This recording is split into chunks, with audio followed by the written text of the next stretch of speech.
Dù chẳng ngờ mẹ bốc mây cha pin thỉnh thoảng pa ăn tuy tâm mày hô ma lê nắng bao thấy thế gặp bao thấy thấu xí dấu thoát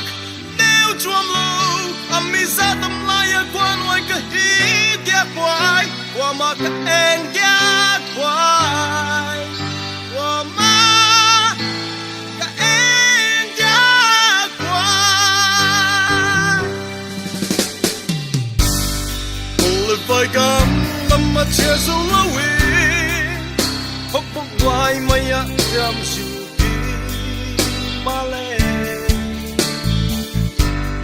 nắng quang đã chân gặp ở dòng thơ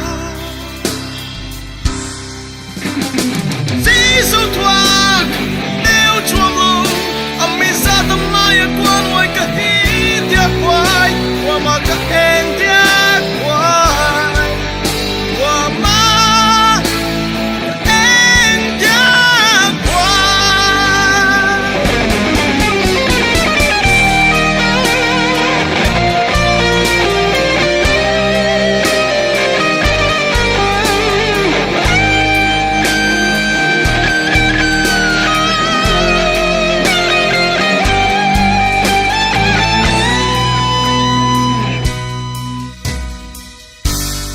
second hand puan maya kifangin